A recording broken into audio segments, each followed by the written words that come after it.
大家仲記唔記得2014年3月8號嗰日有一宗轟動全球嘅航空事件，馬航 MH370 航班失蹤。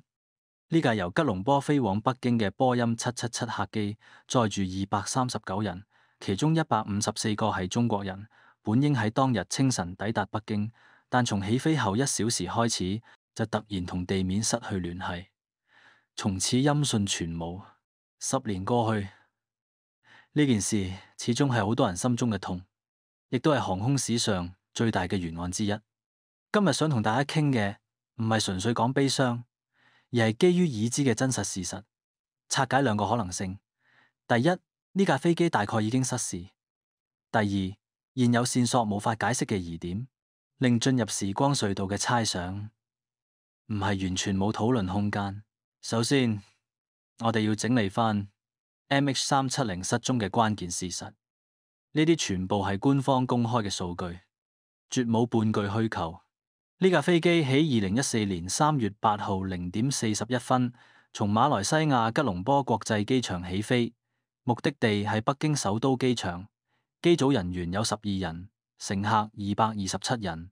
起飛之後一切正常，直到凌晨1點21分，馬來西亞空管同飛機聯繫 MH370，請確認高度350，即係35000英尺。機長回應：收到。高度350，呢個係地面同 MH370 最後一次正常通話。之後嘅事就開始詭異。凌晨1點28分，飛機飛到馬來西亞同越南交界嘅南海空域時，突然從空管雷達上消失。與此同時，飛機嘅應答器負責向雷達發送航班信息嘅設備被人主動關閉。注意，係主動關閉，唔係故障。因為應答器關閉需要人為操作。之後，馬來西亞軍方雷達捕捉到飛機並冇墜毀，反而掉頭向西南方向飛，穿過馬來西亞半島，飛向印度洋。最關鍵嘅線索嚟自衛星，直到凌晨8點11分，英國衛星仲收到 MH370 發出嘅握手信號，類似手機與基站嘅聯繫。根據信號分析，飛機最後可能嘅位置係南印度洋嘅第7湖區。呢個區域水深超過4000米，面積同澳洲一樣大。從2014年到2018年，馬來西亞、中國、澳洲等26個國家聯合搜索，總共花咗1.6億美元，搜索咗12萬平方公里嘅海域，但係只揾到27塊疑似屬於 MH370 嘅殘骸。其中最確定嘅係2015年喺法國留尼汪島發現嘅副翼殘骸。經馬來西亞當局鑑定，呢塊殘骸嘅序號同 MH370 完全匹配，證明飛機確實發生過解體。呢個係大機會失事最核心嘅事實依據。之所以話大機會失事，除咗殘骸證據，仲有2個科學角度嘅支持。第一，從航空事故規律睇，飛機失聯後若未能降落超過72小時後，存活機率幾乎為0。MH370 當時載油量只夠飛8小時，最後衛星信號時間係起飛後7小時30分。就算冇失事，油量亦已經耗盡，必然墜海。第二，南海同印度洋嘅監測網絡極之密集，若果飛機係被劫持或降落喺某處，冇可能10年內冇任何痕跡。例如乘客嘅手機從未聯網，信用卡從未使用，劫持者亦都冇提出任何要求，呢啲都唔符合被劫持嘅特質，反而符合失事後冇人生還嘅情況。澳洲運輸安全局2017年發佈嘅報告亦指出，MH370 最可能嘅結局係可控飛行撞海，即機長或副駕駛主動操控飛機墜入南印度洋。理由係飛機掉頭後嘅航線非常穩定，唔似失控，而且第7湖區嘅海域條件極惡劣，有強烈暗流同颶風。飛機若果墜落呢度，主殘骸同黑盒會被暗流帶走，難以搜尋。直到2024年，馬來西亞政府再公開嘅調查文件都冇推翻失事墜海嘅大概率結論，只係承認未找到主殘骸，無法確定最終失事原因。但係若果只係失事，有幾個關鍵事實疑點，官方始終無法解釋，亦都係可能進入時光隧道猜想嘅由來。呢度要強調，唔係胡亂猜測，而係基於已知事實無法覆蓋嘅合理推測。第一個疑點，通訊中斷嘅反常性。正常航空事故，就算係引擎故障或者爆炸，機組人員至少有幾秒鐘時間發出求救信號，如 Mayday。但係 MH370 係先主動關閉應答器，再掉頭，全程冇任何求救信號。若係機長主動撞海，佢點解要花時間去關閉應答器同埋改變航線？若果失控，又點解航線又會咁穩定？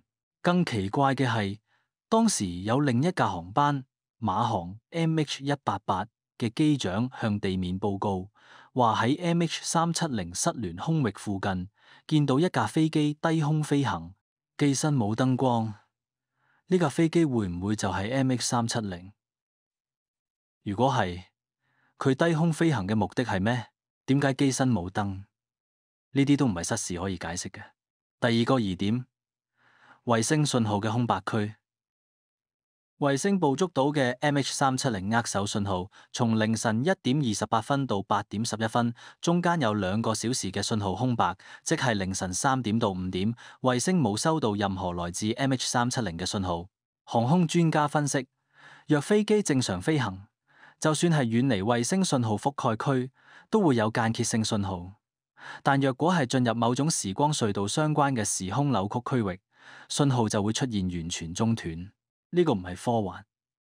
愛因斯坦相對論早就提出，當物體速度接近光速或處於強引力場，如黑洞、蟲洞附近，時空會發生扭曲，而蟲洞正係理論中時光隧道嘅可能形式，能導致信號中斷、時間流逝改變。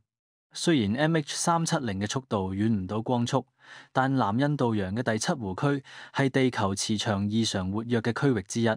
曾經有船隻報告喺呢度遇到羅盤失靈、通訊中斷嘅情況。呢啲磁場異常會唔會係時光隧道形成嘅間接誘因？第三個疑點，目擊者嘅異常證詞。2014年3月8號凌晨，泰國南部有幾位漁民向當地警方報告，話見到一架大型飛機從天邊穿過，周圍有藍色閃光，之後突然消失。呢個時間同 MH370 失聯後嘅時間吻合，地點亦係 MH370 掉頭後嘅航線附近。藍色閃光通常出現喺電磁脈衝或時光隧道入口撕裂嘅理論場景中。若果係普通失事，唔會有呢種異常光現象。更神奇嘅係，有位 MH370 乘客嘅家屬話，失聯後嘅第3日，曾經撥通過該乘客嘅手機，電話有嘟嘟嘅接通音，但係冇人接聽。若果乘客已遇難，手機應該處於關機或冇信號狀態，點解會接通？若果係飛機進入時光隧道，手機信號偶然與現實世界短暫聯通，反而有可能解釋呢個現象。呢亦都係官方無法解釋嘅疑點。科學界亦有學者提出時光隧道穿越嘅可能性，比如 MH370 係偶然闖入咗宇宙中嘅蟲洞時光隧道，從2014年嘅現實時空跳躍到另一個未知時空，可能係過去、未來或者平行宇宙。所以喺我哋嘅世界睇，飛機係永遠失蹤咗，但實際上佢可能係喺另一個時間點、另一個地點安全降落，只係無法再與原來嘅時空聯繫。呢個理論雖然未被直接證實，但亦都未被科學法則推翻，因為人類目前對時光隧道、蟲洞嘅研究仲處於理論階段，冇足夠證據排除呢種極端可能性。10年過去，馬航 MH370 嘅真相仍然埋喺未知中。從已知事實睇，失事墜海嘅概率確實最高。殘骸證據、油量分析、航空規律都指向呢個結局。但係通訊中斷嘅反常、衛星信號嘅空白、目擊者嘅異常證詞，又令進入時光隧道嘅猜想唔係完全冇立足之地。呢度唔想話邊個可能性一定啱啊，而係想講，面對未知，我哋既要尊重事實證據，亦要保留對超出常識嘅探究態度。馬來西亞政府2024年再啟動嘅民間搜索計劃，亦都係希望透過新技術，如深海機器人，揾到主殘骸。若然將來揾到黑盒，或許能證實失事嘅具體原因。但如果永遠揾唔到主殘骸，時光隧道穿越就永遠會係呢個懸案嘅另一種充滿想象空間嘅可能。對於239個家庭嚟講，無論真相係失事定係進入時光隧道，最想要嘅始終係一個答案，哪怕係遙遠時空中嘅平安信號，都能慰藉10年來嘅牽掛。今日重提呢件事，除咗拆解謎團，亦都係想記住呢個世界上仲有好多未解嘅謎團，等待人類用科學同時間去揭開。大家又覺得馬航 MH370嘅真相會係失事，定係無意中闖入咗時光隧道呢？歡迎大家留言分享你嘅睇法。